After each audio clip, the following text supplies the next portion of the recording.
الحمد للہ رب العالمین والعاقبۃ للمتقین والصلاة والسلام علی اشرف الانبیاء والمرسلین اما بعد اعوذ باللہ من الشیطان الرجیم بسم اللہ الرحمن الرحیم۔ خوف ہے وہ کون ہیں؟ فرمایا الذین آمنوا، وہ لوگ جو ایمان لائے، وَكَانُوا يَتَّقُونَ، اور جنہوں نے تقوی اختیار کیا۔ اللہ کے ولیوں کو نہ کوئی خوف ہے، نہ وہ غمگین ہوں گے۔ علامت ان کی یہ ہے کہ وہ بڑے صاحب ایمان، صاحب استقامت اور صاحب تقوی لوگ ہیں۔ سب سے پہلے تو یہ سمجھ لیں کہ ولی کا معنی، اولیاء اللہ کا معنی اللہ کے دوست، اللہ تعالیٰ کے دوست۔ ہر آدمی کی کسی نہ کسی چیز سے دوستی ہوتی ہے، اس سے ملنے میں، اس چیز سے ملاقات میں اسے سکون نصیب ہوتا ہے، اور دوری میں اسے وحشت ہوتی ہے۔ بڑے بڑے سمجھدار لوگ ہیں، بڑے بڑے سمجھدار اور ضرورت مند اور مجبور، لیکن اپنے وطن سے دوستی ہوتی ہے، گھر والوں سے پیار ہوتا ہے، علاقے سے محبت کرتے ہیں۔ مجبوری کے باعث حالانکہ سمجھدار ہیں، ملک سے باہر جانا پڑتا ہے، لیکن وہاں جا کے پریشان ہو جاتے ہیں، سخت اداس ہوتے ہیں۔ کیوں؟ اس لیے کہ وطن سے دوستی تھی، اب دوستی سے دور ہٹے ہیں تو دل نہیں لگ رہا۔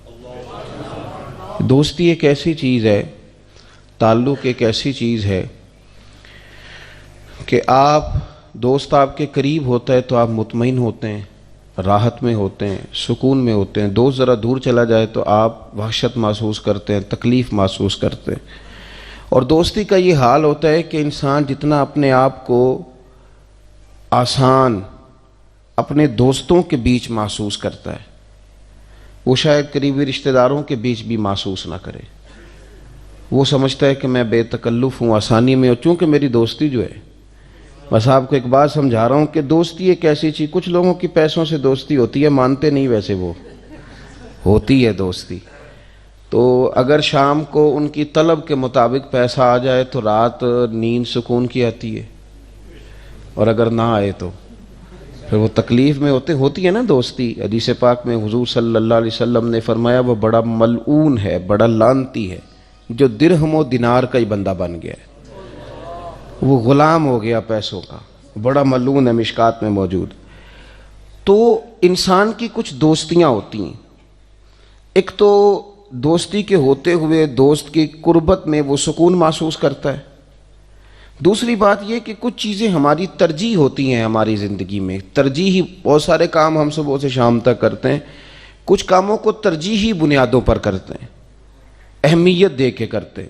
ایک آدمی دکاندار ہے تو وہ کھانا بھی کھائے گا، وہ اگر کہیں شادی پہ جانا پڑے تو وہاں بھی جائے گا، وہ ضروریات کے، معاش کے، معاشرت کے، سوشل جتنے بھی تعلقات ہیں سارے نبھائے گا، لیکن اس کی ترجیح دکان ہے۔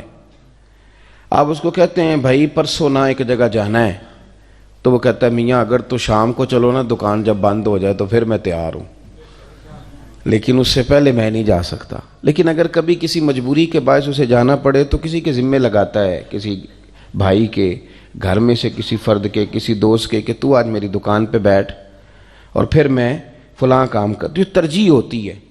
میں نے دیکھا ہے کہ ترجیحی بنیادوں پر جو مسجدوں کے امام ہوتے ہیں وہ نماز بڑی ترجیحی بنیادوں پر پڑھاتے ہیں۔ یعنی امام مسجد کو کہیں جانا پڑ جائے نا تو وہ بیچارہ پہلے تلاش کرتا ہے کہ کوئی بندہ ملے جو نماز پڑھائے، پھر اگر خدا نہ خواستہ جلدی کوئی ایمرجنسی کہیں اس کو جانا پڑ گیا تو اب وہ فون کر رہا ہے، کسی کو کہہ رہا ہے چابی فلانی جگہ پڑی ہے۔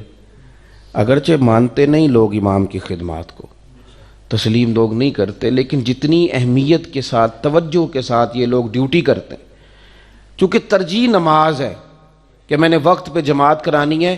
تو بات جو سمجھا رہا ہوں اس کو سمجھیں کہ کچھ کام ہم ترجیحی بنیادوں پہ کرتے ہیں۔ تو یہ جو اولیاء اللہ ہوتے ہیں نا، ان کی ترجیح رب رسول کی ذات ہوتی ہے۔ یہ باقی کوئی کام بھی جب کرتے ہیں نا، کوئی کام بھی، امام کشیری نے ایک بزرگ کا قول لکھا ہے، وہ کہتے ہیں میں تو نہ جاتا کبھی بھی رشتہ داروں کے پاس، میں تو کبھی خدمت نہ کرتا بال بچوں کی، میں تو خود گیا ہی نہیں، مجھے تو اللہ رسول نے بھیجا ہے، انہوں نے حقوق مقرر کیے اس لیے گیا ہوں، میری ترجیح اللہ رسول ہے۔ ترجیح ایک تو یاد رکھیں کہ اللہ کا ولی وہ کہیں اور سکون محسوس نہیں کرتا، چونکہ دوست کے پاس سکون محسوس کرتا ہے، رب کے بندے کو بھی مصلی میں سکون محسوس ہوتا ہے، اسے بھی درود و سلام میں سکون محسوس ہوتا ہے، اسے بھی نہ کہیں سے جس طرح بھی کر کے وہ آئے، وہ کوشش کرتا ہے کہ میرے نہ 4 نفل ہو جائیں، کچھ 4 تسبیحات پڑھ لوں، چونکہ دوست ہے نا تو کسی نہ کسی صورت میں اپنے آپ کو وہ ایزی کرتا ہے۔ اور اگر سکون ملنے لگ جائے شہرتوں میں، نعروں میں، تصویروں میں، سکون ملنے لگ جائے کچھ اور کہانیوں میں، پھر تھوڑی سی اپنی اصلاح پر توجہ دینے کی ضرورت پڑتی ہے، پھر انسان کو نئے سرے سے چیزوں پر غور کرنے کی ضرورت پڑتی ہے۔ اللہ والوں کی ایک تو انہیں سکون، وہ کوشش کرتے ہیں کہ کوئی لمحہ ملے، کوئی تھوڑی سی گنجائش ملے، کوئی تھوڑا لوگ ہٹیں تاکہ میں جلدی سے مصلی پہ بیٹھوں، میں ذرا جلدی سے نا۔ آپ دیکھیے نا رسول پاک صلی اللہ تعالی علیہ وسلم کی سنت مبارکہ ہمارے لیے کیا ہے۔ حضور بڑا کام کرتے تھے۔ دنیا میں سب سے زیادہ مصروف وہ شخص ہوتا ہے جو ذہنی طور پر مصروف ہوتا ہے۔ جسمانی تھکاوٹ کے جو کام ہوتے ہیں وہ آپ جب کرتے ہیں تو رات اچھی طریقے سے سوئیں، صبح اٹھیں تو اللہ تعالیٰ آپ کی تھکاوٹ کو دور فرما دیتا ہے۔ اور کوئی ایک آدھ گولی اب آ گئی ہیں مارکیٹ میں، دوائیاں کچھ لے لیں تب بھی جسم نارمل ہو جاتا ہے۔ جو لوگ ذہنی کام کرتے ہیں نا، اعصابی تھکاوٹ کا کام، بہت سارے سوالوں کے جواب دینا ہے، اور نبی پاک صلی اللہ علیہ وسلم کی آپ حیات مبارکہ کو دیکھیں تو کچھ لوگ آ رہے ہیں جنہیں دین کے بارے میں سوال کرنے، اور ایک منافقین کا ٹولہ ہے جو نئی نئی سازشیں کر رہا ہے، ان کی سازشوں پر امت کو مطلع کرنا ہے، لوگوں کو بتلانا ہے۔ پھر ایک تیسرا گروپ ہے جو بار بار حملے کر رہا ہے، کفار مکہ کا، قریش ہیں، ان کے ساتھ الگ سے مقابلہ۔ اور پھر جو لوگ کلمہ پڑھ گئے ان کی تربیت، جنگیں تو آخری دن تک جاری رہیں، تو ایسا نہیں فرمایا کہ پورا دین پھیل جائے گا تو پھر اپنے لوگوں کی تربیت کریں گے، ان کو بھی حضور نے جگہ جگہ ایک ایک بات پر باریکی کے ساتھ رہنمائی کرنی ہے۔ یہ ساری مصروفیات دینی، اخلاقی، ساری حضور کی تبلیغی خدمات ہیں۔ یہ بڑا سخت مشقت والا کام، اتنا مشقت والا کہ رب کریم نے فرما دیا طٰہٰ ما انزلنا علیک القرآن لتشقیٰ، محبوب قرآن اس لیے تو نازل نہیں کیا تھا کہ آپ مشقت میں پڑ جائیں۔ تو مشقت کر کے حضور دین کا کام کرنے لگے، لیکن ایک وقت ہے خاص رب کریم کے ساتھ یہ بھی سارا وقت اللہ کے ساتھ گزرتا ہے، لیکن ایک خاص وقت وہ کیا ہے؟ سیدہ عائشہ صدیقہ فرماتی ہیں، مسلم شریف میں حدیث ہے، فرماتے ہیں حضور میرے بستر میں تھے، اپنے بستر نور میں، تو فرمانے لگے عائشہ اگر تو اجازت دے تو میں اپنے رب کی عبادت نہ کروں؟ یا رسول اللہ میں کون ہوتی ہوں اجازت دوں؟ تو فرمایا حق تیرا ہے نا، وقت تیرا ہے۔ کہتی ہیں حضور میں نے کہا کہ سارا دن مشقت والا کام، اور اتنا مشقت والا کہ رب کریم نے فرما دیا کہ محبوب اس لیے تو نہیں نازل کیا تھا قرآن کہ آپ مشقت میں پڑ جائیں۔ اس کے باوجود حضور رات کو اٹھے، صحیح مسلم میں موجود ہے، وضو فرمایا، مصلی بچھایا۔ میں نے ویسے اپنے آپ کو مطمئن کیا ہوا ہے کہ میں رات جلسے میں ہوں، دین کا ہی کام ہے، میں نے ویسے مطمئن کیا ہوا ہے کہ میں اتنے لمبے چوڑے سفر کرتا ہوں تو یہ بھی تو سارا نفلی کام ہی ہے نا۔ سرور کائنات صلی اللہ علیہ وسلم تو ہر وقت دین کے کام میں ہے نا، ایک ایک سانس حضور کی بلاغ دین میں، پر حضور نے پھر بھی مصلی بچھایا۔ سیدہ فرماتی ہیں وضو کیا، اور یہ صحیح حدیث میں لفظ موجود ہیں، کہتی ہیں کہ ایک آیت اور ساری رات ہی میرے نبی پاک کی مصلی پہ گزر گئی، ساری رات بیت گئی، یہاں تک کہ قدموں میں ورم آ گئے، سوجتے نہیں، ہمارے قدم نہیں کبھی سوجے نفل پڑھتے ہوئے۔ ویسے یہ کہ داستان سرائی، باتیں، گپ شپ، اس کے لیے تو بڑا گھنٹوں وقت بیت جاتا ہے۔ فرماتی ہیں کہ مقدس قدموں میں ورم آ گیا، اور ساری رات حضور نے عبادت کی۔ مسجد نبوی شریف سے سیدنا بلال حبشی رضی اللہ تعالیٰ عنہ نے اذان فجر پڑھ دی۔ میں نے عرض کی یا رسول اللہ صلی اللہ علیہ وسلم آپ کے صدقے اللہ اگلے پچھلوں کو معاف فرمائے گا۔ اتنی مشقت کرتے ہیں اللہ کے محبوب ہو کہ اتنی نماز کے پیروں میں ورم آ گیا تو حضور نے فرمایا عائشہ تم نے بتایا ہے نا کہ میرے رب کے میرے اوپر کتنے انعامات ہیں، تم نے گنوائے ہیں نا، تو افلا اکون عبدا شکورا، پھر میں اپنے رب کا شکر گزار بندہ نہ بنوں؟ یہ جو خاص حضور نے وقت الگ سے نکال کے مصلی کو دیا ہماری تعلیم کے لیے. اللہ کا ولی ہمیشہ، شیخ شہاب الدین سہروردی رحمۃ اللہ تعالی علیہ سے کسی نے کہا تھا کہ حضور اتنے سارے لوگ آئے ہوتے ہیں اور آپ جا کے مصلی پہ بیٹھ جاتے ہیں، آپ لوگوں کو وقت دیں. تو آپ فرمانے لگے میں مصلی پہ بیٹھ کے کچھ حاصل کروں گا تو آنے والوں کو کچھ بانٹوں گا نا، تو میں اس لیے اٹھ کے جاتا ہوں کہ پہلے میں کچھ لے تو لوں، میں کچھ رب کریم کی بارگاہ سے ان کے لیے طلب کروں، دعا کروں ان کے لیے، اور پھر وہ جو اللہ کے حضور سے مجھے نصیب ہو وہ میں آ کے ان کو دوں. تو پہلی بات یہ کہ اللہ کا ولی قرب پاتا ہے جب رب کا، جب وہ تلاوت کرتا ہے تو وہ لطف لیتا ہے. جب وہ آپ دیکھیں نا کہ یہ سارے لوگ ہی بلاغ دین کے لیے آئے، حضرت غوث اعظم کی کتنی مصروفیت ہے، کتنی مصروفیت ہے، پر پھر بھی ساری رات نفل پڑھتے ہیں. خواجہ معین الدین چشتی رحمۃ اللہ علیہ کی کتنی مصروفیت ہے، پھر بھی ساری رات نفل پڑھتے ہیں. امام اعظم ابو حنیفہ رحمۃ اللہ تعالی علیہ تجارت بھی کرتے ہیں. آپ نے اتنی بڑی دنیا کے اندر دین کو لوگ فقہ جمع کر کے دی کہ آج امت 80% امام اعظم ابو حنیفہ رحمۃ اللہ علیہ کی تقلید کرتی.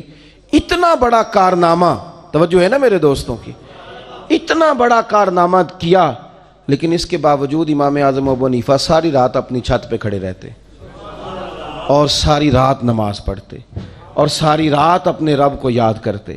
امام صاحب رحمۃ اللہ علیہ کا نا وصال ہو گیا. میری باتوں کی سمجھ آ رہی ہے آپ حضرات؟ امام صاحب کا وصال ہوا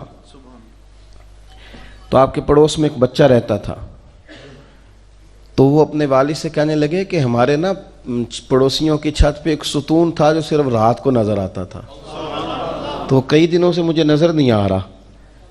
تو اس بچے کے والد رو پڑے، کہنے لگے پتر وہ ستون نہیں تھا، وہ تو امام اعظم تھے جو رات کھڑے ہو کے اپنے رب کریم کی یاد کرتے تھے.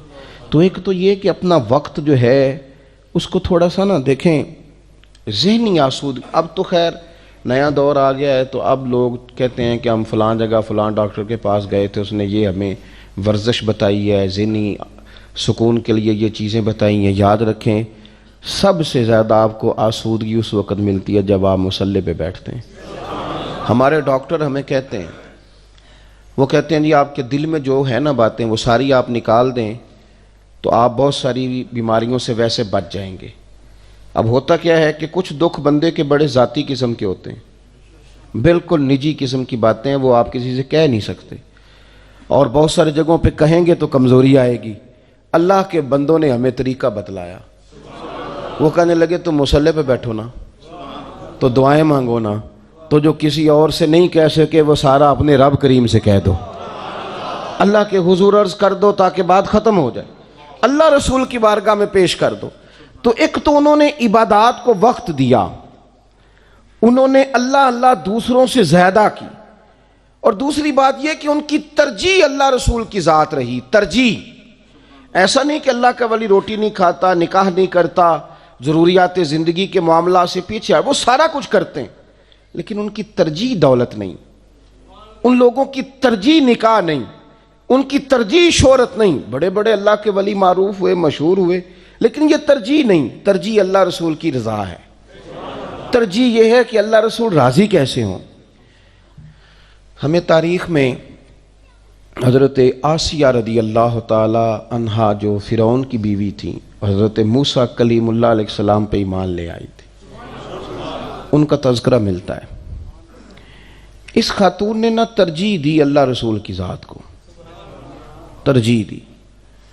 اور کس طرح ترجیح دی کہ مال بڑا تھا، ملکہ تھی، ہر دنیا کی آسانی سہولت ان کے پاس موجود تھی. ایک بندہ ہوتا ہے وہ غریب تو پھر امیر ہو جاتا ہے تو گزارا چل جاتا ہے، لیکن اگر امیر آدمی جس کی عادتیں پھر ساری بدل جائیں، آسانی والی ہو جائیں، وہ غریب ہو جائے تو اس کے لیے مشکلات بڑھ جاتی.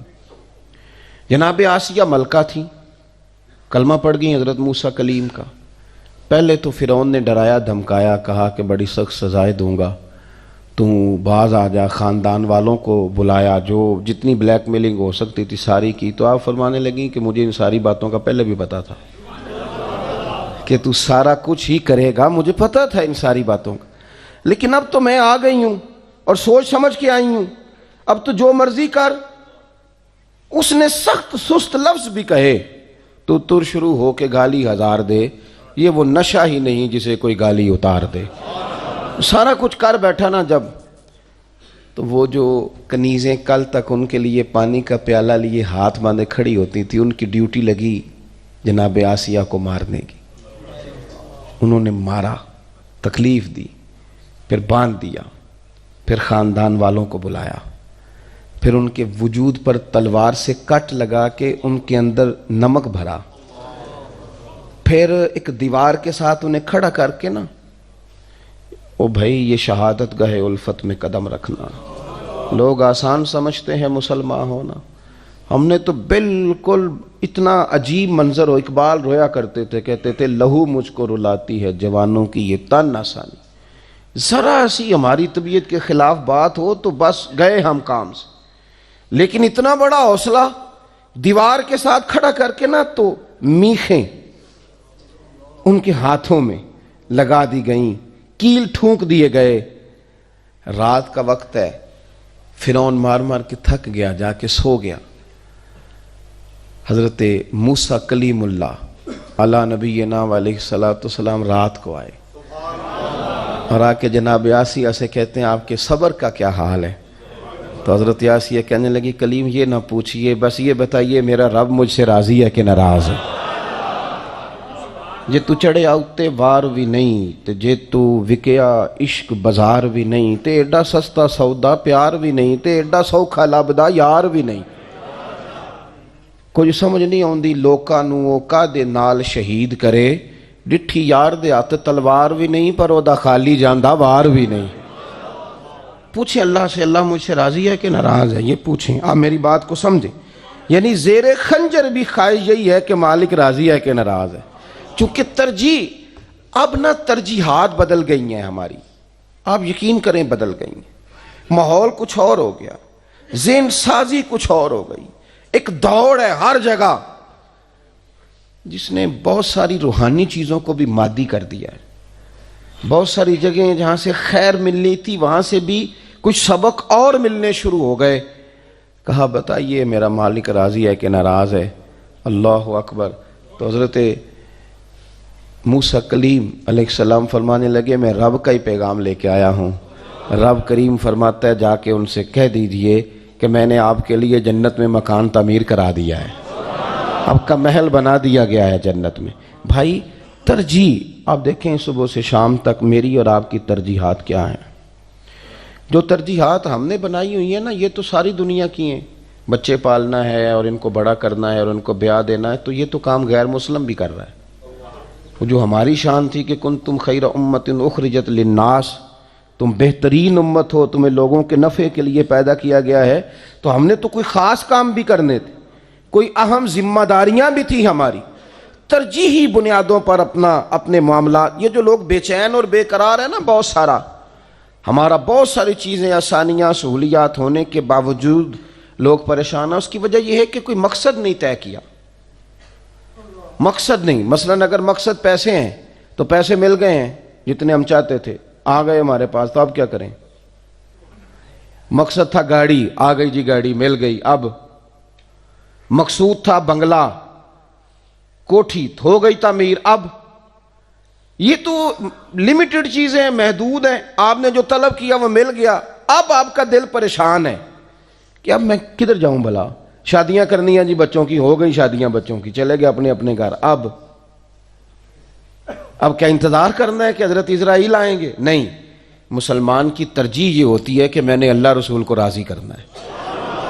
وہ اس امید پہ رہتا ہے کہ کوئی خبر ملے، کوئی پیغام آئے، کسی طریقے سے کوئی کسی جگہ میرے دل میں ایسی بات بیٹھ جائے کہ ہاں میں نے کوئی ایسا کام کر لیا ہے جس سے میرا رب راضی ہو گیا، کوئی ایسی کمائی میں نے حاصل کر لی ہے، کچھ ایسا کر لیا جس سے میرا مالک راضی ہو گیا.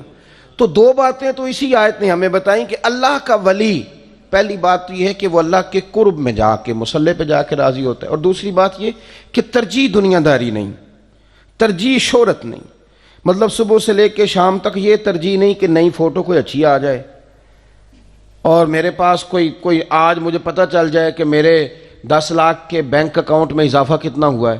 ترجیح یہ نہیں، ترجیح یہ کہ میں نے آج صبح سے شام تک کوئی ایسا کام کیا ہے جس میں اللہ رسول کی رضا کی طرف بڑھاؤں. پھر آگے ارشاد فرمایا الذین آمنوا، وہ لوگ پختہ ایمان والے ہوتے ہیں، پختہ ایمان والے. ہمارے ہاں نا بے یقینی بھی تیزی سے پھیلی ہے. اب تو پہلے تو ایک آدھ آدمی ملتا تھا، اب تو درجنوں بیسیوں لوگ ہیں جو کہتے ہیں وسوسے بڑے آتے ہیں، خیالات بڑے آتے ہیں. اللہ تعالی ہمیں وسوسوں کے غالب ہونے سے محفوظ فرمائے. کیوں بھلا آتے ہیں؟ ہم یقین کی طرف سفر ہی نہیں کرتے. ہمارا مزاج بن گیا اس کی بھی بات سننی ہے، اس کی بھی بات سننی ہے، کہانیوں میں زندہ رہنا ہے، اور ہمارا ذہن بن گیا ہے کہ اللہ رسول کے واضح ارشادات کی روشنی میں بھی اپنی عقل کو دوڑانا ہے. جب آپ کلمہ پڑھ لیتے ہیں، غلامی کر لیتے ہیں، پھر آپ کے لیے ضروری یہ ہے کہ آپ یقین کامل کی طرف سفر کریں. امام غزالی نے حدیث لکھی ہے، نبی پاک صلی اللہ تعالی علیہ وسلم نے فرمایا کہ جس طرح تم قرآن سیکھتے ہو اس طرح یقین سیکھا کرو. یقین والوں کی سنگت اختیار کریں، ان لوگوں سے ہٹ جائیں جو آپ کو کہتے ہو نہیں جی نہیں چھوڑیں، دنیا داری ہے جی ساری، مولوی بھی تو پیسہ کمانے نکلے ہوئے ہیں، پیر بھی تو بڑی پجاروں میں بیٹھتا ہے، چھوڑیں آپ کیا بات کر رہے ہیں، فلانا بھی تو فلان جگہ پہنچ گیا. یہ بے یقینی پیدا کی جا رہی. وہ چھوڑیں جی ساری دنیا ہے، گاڑیوں کے پیچھے لکھوا دیا سب مایا ہے، سب دنیا ہے. تو میرا سوال یہ ہے اگر ساری دنیا ہی لالچی ہے تو ہماری ماں نے جو ہمیں دودھ پلایا تھا تو پیسے لے کے پلایا تھا. ہمارے والد نے جو اپنی جوانی ہمیں دے دی تھی تو کتنے نوٹ لیے اس نے. درجنوں سینکڑوں لوگ ایسے ہیں جنہوں نے ہم پہ مہربانیاں کی اور اللہ کی رضا کے لیے. آپ کو بے یقین کیا جا رہا ہے، الجھایا جا رہا ہے. اور چونکہ یہ جمہوری ملک ہے تو اس کے اندر پتہ نہیں جس کا مذہبی سٹیجوں پر بھی پتہ نہیں کس کس رنگ کے لوگ آ گئے ہیں. کوئی منکر حدیث ہے، کوئی بے ادب ہے اولیاء کا، خدا جانے کس کس کیفیت کے لوگ ہیں جو آ گئے ہیں اور آ کے دعویٰ کرنے لگے ہیں کہ ہم بھی مذہب کے ترجمان ہیں. مزید چیزوں کو الجھا دیا ہے. اپنے ذہن کو مضبوط کریں، فکری طور پر اپنے آپ کو مضبوط کریں، عقائد پر پکے رہیں. ایک بڑی بات کرنے لگا ہوں اگر آپ کی سمجھ میں آ گئی. امام اعظم ابو حنیفہ فرمایا کرتے تھے میرا اور جبریل امین علیہ السلام کا ایمان ایک جیسا ہے. نہیں نہ سمجھ آئی آپ کو، آپ نے بات سمجھی نہیں. فرمایا کرتے تھے اعمال میں فرق ہے، وہ فرشتے ہیں، لیکن فرماتے تھے کہ جس طرح رب کو وہ مانتا ہے میں بھی اسی طرح ہی مانتا ہوں، جس طرح نبی کریم کو وہ مانتے ہیں میں بھی ویسے ہی مانتا ہوں. میرا اور ان کا ایمان. اور آپ فرمایا کرتے تھے کہ پوچھے نا کہ تم مومن ہو تو یہ نہیں کہنا انشاءاللہ، اس میں شک ہے. کوئی پوچھے مومن تو کہنا الحمدللہ پکے مومن ہے. ایمان میں شک والی چیز. مضبوط رہیں آپ فکری طور پر، اپنے آپ کو مضبوط کریں اور پورا مضبوط کریں. بس جو اللہ رسول نے کہہ دیا سو کہہ دیا، جو اللہ رسول کے واضح ارشادات آ گئے سو آ گئے. اب حضرت مولا علی شیر خدا کرم اللہ تعالی وجہ الکریم کو نبی پاک صلی اللہ علیہ وسلم نے نا 2 سواروں کے ساتھ بھیجا تلواریں دے کے. فرمایا تمہیں نا مقام خاک پر ایک خاتون ملے گی جو ایک خط لے کے جا رہی ہے قریش مکہ کے نام مدینے سے، تو اس کے پاس سے تمہیں وہ خط ملے گا تو وہ خط لے کے آؤ. حضرت مولا علی شیر خدا کرم اللہ تعالی وجہ الکریم 2 صحابہ کے ساتھ وہاں پہنچ گئے. اس خاتون کو اسی مقام پہ پا لیا جہاں نبی پاک نے بتایا تھا. اب سفر میں یہ طے نہیں ہوتا کہ کہاں ملاقات ہوگی، طے نہیں ہوتا، لیکن حضور نے طے کر کے بتایا. فرمایا مقام خاک پہ ملے گی. تو حضرت علی کہتے ہیں وہی ملی جہاں مدینے والے نے بتایا تھا. ابھی تک لوگوں کو حضور کے علم شریف کی دلیلیں نہیں مل رہی. جہاں بتایا تھا وہیں عورت ملی. تو حضرت علی کہنے لگے وہ خط لا. کہنے لگی کون سا خط؟ کوئی شے نہیں. اب اس کا جو تھیلا تھا سامان والا وہ تلاش کیا، گھوڑے یا اونٹ پر سوار تھی ساری تلاشی لی، جو اس کے پاس چیزیں تھیں وہ ساری اس سے دیکھ لیں، خط ملا کوئی نہیں. اب ایک صحابی بیچ میں سے کہنے لگے علی پتہ نہیں اب یہ خط کہاں چھوڑ رہی ہے، کیا معاملہ ہے، تو اب کیا کریں، یہ خاتون بھی ہے. تو حضرت مولا علی شیر خدا نے تلوار نیام سے باہر نکالی. آپ فرمانے لگے بی بی 2 حرفی بات ہے، میرے رسول نے کہا خط تیرے پاس ہے، چاند ٹوٹ سکتا ہے، تارے جھاڑ سکتے ہیں، حضور نے فرمایا تو خط تیرے پاس سے نکلے گا۔ ہاں بات ختم ہو گئی۔ جو دن کو کہہ دیا دن ہے تو دن نکل آیا، اور جو شب کو کہہ دیا شب ہے تو رات ہو کے رہی۔ اور خدا نے ان کی زبان کو وہ اختیار دیا کہ جو نکلی منہ سے ان کے وہ بات ہو کے رہی۔ خط تیرے پاس ہے تو نے دینا ہے، اب یہ بتا تو نے کیسے دینا ہے تیرے پاس، بتا کس طرح دے گی۔ جب اس نے مولا کائنات کی بات سنی اور شیر کے شیروں والے تیور دیکھے تو اس نے اپنے بال کھولے اور خط نکال کے دے دیا، کہنے لگے یہ خط ہے۔ حضرت مولا علی نے اس صحابہ کی طرف دیکھا اور فرمانے لگے دیکھا میرے محبوب کے غلاموں خوش ہو جاؤ، حضور کی زبان نور سے جو نکلتا ہے حق اور سچ ہی نکلتا ہے۔ اپنی طبیعت کے اندر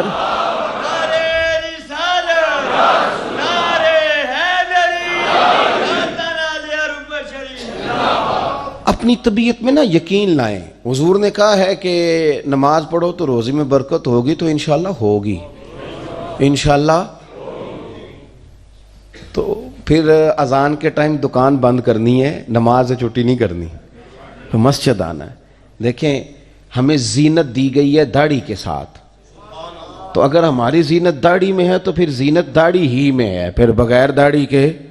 میری بات کی سمجھ آ رہی ہے؟ میں دوستوں سے اکثر گزارش کرتا ہوں کہ بغیر داڑھی کے کوئی بندہ ساج سنور کے نکلے تو لوگ کہتے ہیں پیارا لگ رہا ہے، یہ بھی تعریف ٹھیک ہے، لیکن داڑھی والا آدمی کبھی وضو کر کے نکلے تو تعریف اس کی بھی ہوتی ہے، لیکن پتہ کیا کہتے ہیں کتنا نورانی چہرہ ہے۔ اب بالکل رنگ ہی بدل گیا ہے تعریف کا، ہوئی تعریف ہی ہے، پہلے بھی تعریف ہوئی تھی تو اب بھی تعریف۔ تو اللہ رسول کی باتوں پر مکمل اعتماد، مکمل یقین۔ اور یہ جو ہمارے طبیعتوں میں اب لوگ مایوسیاں پیدا کرتے ہیں نا، بہت زیادہ مایوسی پیدا کرنے والوں کی لمبی تعداد ہے، بڑی لمبی، ان سے بھی جان چھوٹ جائے گی، آپ مضبوط ہو جائیں گے ذہنی طور پر۔ یاد رکھیں کہ وہ بندہ کمزور نہیں ہوتا جس کا جسم تھک جائے، میں نے کہا وہ تو سویرے ٹھیک ہو جائے گا، سوئے گا تو سویرے اٹھے گا تو ٹھیک ہے۔ جس کا دماغ تھک جائے، جو بالکل یہ لوگوں نے مایوس کر دیا، کچھ بھی نہیں ہو سکتا جی، غریب آدمی کیا کر سکتا ہے جی، آپ ایسے ہی رہیں گے جی، چھوڑیں جی، آپ آگے نہیں جا سکتے۔ کچھ میری طرح کے لوگوں نے بھی پریشانی پیدا کی، انہوں نے کہا جی وہ تو داتا صاحب تھے، آپ نہیں اتنے نفل پڑھ سکتے۔ یہ کہاں لکھا ہوا ہے جی؟ یہ کس نے کہا ہے؟ وہ تو فلانے بزرگ تھے، آپ نہیں، وہ کیوں نہیں کر سکتے بھائی؟ وہ بزرگ بھی وہی قرآن پڑھتے تھے جس کی ہم تلاوت کرتے ہیں، ان کے لیے بھی حضور نے وہی سنت چھوڑی تھی جو ہمارے لیے چھوڑی۔ ایک ملنگوں کا ٹولہ ہے، وہ بھی بڑی پریشانیاں پیدا کرتا ہے، وہ کہتے تینوں کسی نے کچھ کیتا ہے، وہ بھی بندہ گیا سرے سے، کام سے گیا۔ او خدا کے بندے، ہمارے ہاتھ میں رب رسول کا دامن ہے، کوئی کچھ کر بھی دے تو مدینے والے نے فرمایا تو سورت بقرہ پڑھا کر گھر میں، جن کیا شیطان بھی تیرے گھر سے دوڑ جائے گا۔ تو آپ ذہنی طور پر اپنے آپ کو کمزور نہ کریں، طاقتور بنیں اور بڑی بات کریں، بڑی۔ جو لوگ دائرہ محدود کرتے ہیں وہ کمزور ہو جاتے ہیں۔ ہمارے اللہ کے بندے چلے تھے، کہاں سے پہنچے کہاں۔ خواجہ معین الدین صاحب رحمۃ اللہ علیہ، یہ بڑی بڑی بلڈنگیں، بڑے بڑے جو ہیں وہ یونیورسٹیاں، آستانے اب بننے لگے ہیں۔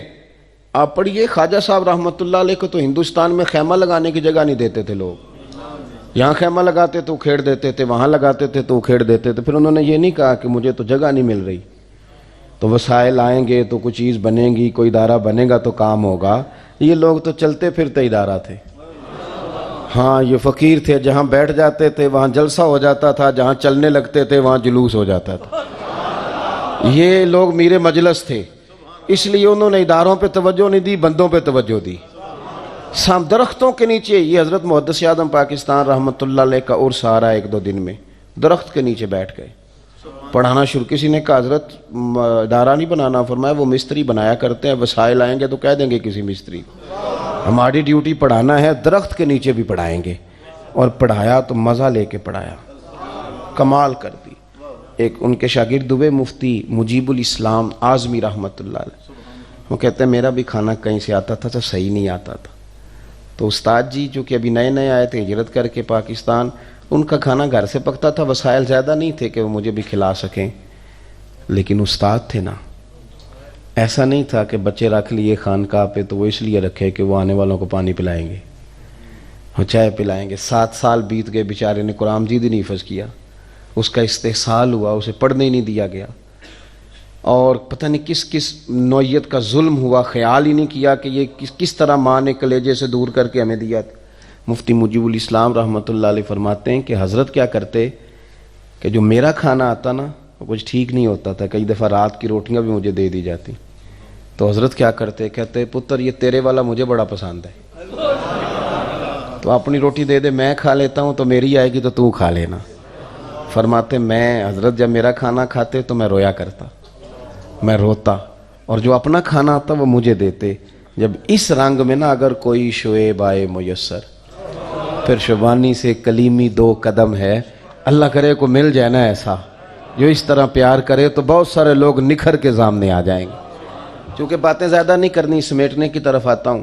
یقین مضبوط کریں, ایمان مضبوط, اور کچے لوگ جو آپ کا ذہن الجھاتے ہیں ان سے بچیں, جو ذہنوں میں افتراق پیدا کرتے ہیں ان سنگتوں صحبتوں سے بچیں. پھر فرمایا وَقَانُوا يَتَّقُونَ, وہ لوگ متقی ہوتے ہیں. تقوی کا معنی ہے محتاط زندگی گزارنا, بولنے میں بھی احتیاط کرنا, کھانے میں بھی احتیاط کرنا. یہ جو بہت زیادہ ماحول بن گیا نا غیر سنجیدگی کا, ہر آدمی بے تکلف ہونے کی کوشش کرتا ہے, ہر شخص ہنستا ہے, پھبتیاں ہیں, مذاق ہیں, دوستوں کی محافل کے اندر ایک دوسرے کے ساتھ لوگوں کا رویہ, اس سے پتہ کیا ہوا, ہم غیر محتاط ہو گئے. اور مذاق جہاں بھی زیادہ بڑھتا ہے وہاں پھر آہستہ آہستہ اختلاف بھی بڑھ جاتا ہے, نفرت جو ہے وہ آگے بڑھتی. آپ خوش طبی ضرور کریں, یہ حضور سید عالم علیہ السلام کا طریقہ ہے, لیکن سنجیدہ اور محتاط زندگی گزاریں. اور اگر آپ بات بھی کریں تو وہ بھی سلیقے والی کریں, کیونکہ آپ نے جو بات کہہ دی وہ آ گئی باہر, اس کا دوبارہ واپس جانا ممکن نہیں ہوتا. محتاط زندگی. کھانے میں بھی احتیاط کریں, جتنا پیسہ ہم جمع کر رہے ہیں اتنا کھا کے مار نہیں سکیں گے. اللہ تبارک و تعالیٰ کے اپنے ذمہ کرم رزق رکھا ہے, احتیاط کے ساتھ, تقوی کے ساتھ, نظر کی احتیاط, پیٹ کی احتیاط, بولنے کی احتیاط, آپ محتاط زندگی گزاریں. ہمیں شوق ہے بلا لاگ تبصرے کرنے کا, تو کچھ ایسی باتیں کر بیٹھتے ہیں جن میں بعد میں ہمیں پچھتاوا ہوتا ہے, یہ کیوں کہہ دیا, یہ کیوں کر دیا. محتاط رہیں. حضرت عمر فاروق رضی اللہ تعالیٰ عنہ نے حضرت ابی بن کعب رضی اللہ تعالیٰ عنہ سے پوچھا تھا کہ اللہ بار بار قرآن حکیم میں تقوی کی بات کرتا ہے, اور ولی ہوتا ہی وہ ہے جو متقی اور پرہیزگار ہو, تو یہ تقوی کیا ہے؟ تو حضرت ابی بن کعب رضی اللہ تعالیٰ عنہ عرض کرنے لگے, امیر المومنین میں کو آپ سے زیادہ تو نہیں جانتا, پر آپ نے میرے ذمے لگایا تو بتاتا ضرور ہوں. اگر تنگ رستے سے گزرنا ہو, ادھر بھی جھاڑیاں ہوں ادھر بھی جھاڑیاں ہوں, اور آپ نے کھلا لباس پہننا ہو, اہل عرب جبہ پہنتے تھے, کیسے گزریں گے؟ تو حضرت سیدنا عمر فاروق رضی اللہ تعالیٰ عنہ فرمانے لگے, گزرنا ہے ذرا احتیاط کے ساتھ, کپڑے سمیٹ لوں گا تاکہ ادھر بھی نہ الجھ جائیں ادھر بھی نہ الجھ جائیں, محتاط ہو کے گزر جاؤں گا. تو حضرت ابی بن کعب کہنے لگے, بس حضور یہ تقوی کی مثال ہے, ادھر بھی جھاڑیاں ہیں, گناہ میں بندہ الجھ سکتا ہے, ادھر بھی جھاڑیاں ہیں, جو دونوں سائڈوں سے بچ کے اللہ کی بارگاہ میں حاضر ہو جائے اسے متقی اور پرہیزگار کہا جاتا ہے.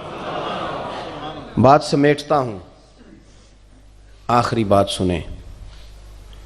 ہم لوگ نا جس دن صرف محتاط ہو گئے, ہمارے ڈاکٹر کہتے ہیں کہ دوائی سے زیادہ پرہیز کی ضرورت ہے. جس دن پرہیز کرنے لگ گئے نا, پرہیز, کچھ لوگوں کے لیے دوائی کھانا مشکل نہیں, پرہیز کرنا مشکل ہے. آپ یہ متقی کہتے ہی پرہیزگار کو ہیں. نماز پڑھنے والا نمازی کہلاتا ہے, متقی نہیں. حج کرنے والا حاجی کہلاتا ہے. متقی کی تعریف ہمارے شارحین اور محدثین نے لکھی ہے, گناہ سے بچنے والا متقی. احتیاط جب آپ کی طبیعت میں آتی ہے نا, احتیاط, توجہ ہے میری بات پر, احتیاط جب آپ کی, ہمارے صاحب رحمۃ اللہ علیہ کو مرید نذرانہ دیتا تھا نا, تو بہت سارے لوگوں کا پتہ ہوتا ہے. ویسے حکم یہی ہے, یہ ان کے تقوی کی بات ہے, حکم یہی ہے کہ جب کوئی خود سے آپ کو دے بغیر طلب کے, تو حضور نے فرمایا لے لو, یہ اللہ کی طرف سے. لیکن کو دیتا تھا تو پوچھتے تھے تو کام کیا کرتا ہے, سوال کرتے تھے. اگر کوئی شبہ محسوس کرتے تو اسے نصیحت کرتے, سمجھاتے, آ کے بتاتے نہیں کہ لوگ اس طرح کرتے. ہم تو ذرا کو بات پوچھتا ہے تو راز نہیں نہ رکھتے, لوگوں کو بتا دیتے. محتاط اگر آپ تھوڑے سے ہو جائیں, اور محتاط بندے کے خرچے بھی کنٹرول میں ہوتے ہیں, اور خرچ کنٹرول میں ہو تو بندے کو ہاتھ پھیلانے کی ضرورت نہیں پڑتی. لمبے چکروں میں ہم سارے لگے ہوئے ہیں آمدن بڑھانے کے لیے, حالانکہ سیانا بندہ وہ نہیں ہوتا جس کی آمدن زیادہ ہو، سیانا وہ ہوتا جس کے خرچے تھوڑے ہوں، وہ سمجھدار ہوتا ہے، وہ پھر زیادہ اسے مشقت نہیں کرنی پڑتی، گزارا چل جاتا۔ محتاط رہیں، تقوی اختیار کریں۔ امام احمد بن حنبل رحمۃ اللہ علیہ فرماتے ہیں کسی نے پوچھا حضرت ساری زندگی حدیث پاک پڑھائی، فقہ کے اسباق دیے، بڑے دور رس نتائج اللہ نے دیے آپ کی تعلیم و تربیت کے، کبھی کوئی مشکل بھی پیش آئی مسئلہ بتانے میں؟ تو حضرت فرمانے لگے ایک دن ایک بوڑھی اماں مسئلہ پوچھنے آ گئی تھی، پردے کے پیچھے بیٹھ کے اس نے مسئلہ پوچھا تھا۔ اس نے کہا تھا حضرت میں بیوہ ہوں اور بے اولاد ہوں، ہاتھ پھیلانا آر سمجھتی ہوں، چرخہ چلا کے سود بناتی ہوں، اس سے گزر اوقات کرتی ہوں، کبھی کبھی میرا دل کرتا ہے کہ میری خرچ پورے نہیں ہوتے تو 14ویں کا چاند چڑھا ہوا ہے تو چھت پہ چرخہ رکھ لوں تاکہ رات کو اس روشنی میں بھی تھوڑا کام کر لوں۔ چند دن پہلے بیٹھی ہوئی تھی تو بادشاہ کا لشکر گزرا ہے، ہزاروں لوگ تھے، بڑی بڑی لالٹینیں تھیں، تو بہت ساری روشنی میرے چرخے پہ پڑی ہے، میں سود کاٹتی رہی ہوں۔ پوچھنے یہ آئی ہوں کہ وہ جو میں نے اس روشنی میں سود بنایا ہے تو اس کی کمائی میرے لیے حلال ہے کہ حرام ہے؟ وہ کمائی میرے لیے ٹھیک ہے کہ نہیں ٹھیک، یہ پوچھنے آئی ہیں۔ دامان توکل کی یہ خوبی ہے کہ اس پر پیوند لگے ہوتے ہیں پر دھبے نہیں ہوتے۔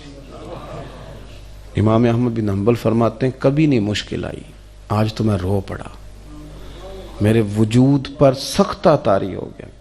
میں نے کہا ماں مسئلہ بعد میں بتاؤں گا، پہلے بتا تو ہے کون،